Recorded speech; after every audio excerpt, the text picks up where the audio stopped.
একটা প্রশ্ন কল্পনা করো তো, তুমি যখন একটা জটিল সমস্যা নিয়ে ভাবতে ভাবতে মাথা ঘামাচ্ছ, তখন কেউ একজন এক ঝটকায় তার সমাধান বের করে ফেললো। তোমার চারপাশে কি কখনো এমন মানুষ দেখেছো? হতে পারে তারাই সেই 1% মানুষের মধ্যে পড়ে যাদের আইকিউ 135-এরও ওপরে থাকে। সেকশন 1, আইকিউ কি?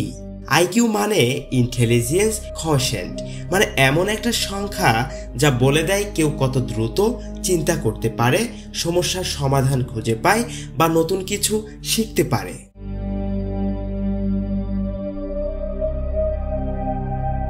পৃথিবীর গড় আইকিউ 90 থেকে 110-এর মধ্যেই হয়ে থাকে, কিন্তু যাদের আইকিউ 135 বা তারও বেশি, তারা গড় মানুষের চেয়ে অনেক দ্রুত আর গভীরভাবে চিন্তা করে।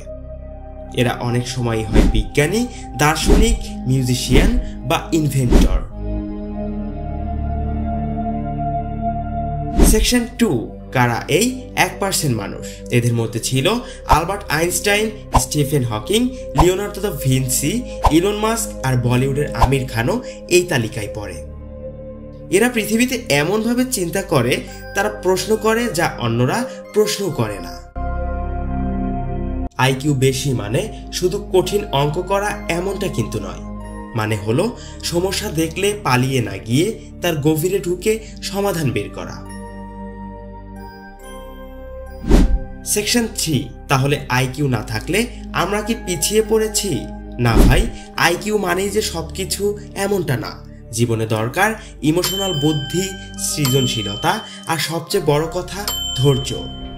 বেশি আইকিউ থাকলেও অনেকে ব্যর্থ হয়, আর সাধারণ আইকিউ এর মানুষও বিশাল সফল হয় যদি তারা মন দিয়ে তা চেষ্টা করতে পারে।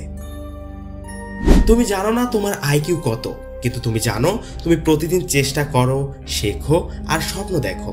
সত্যি কথা, আইকিউ দিয়ে মানুষ মাপা হয় না, মানুষ মাপা হয় তার ইচ্ছা, তার চেষ্টা আর তার মন দিয়ে।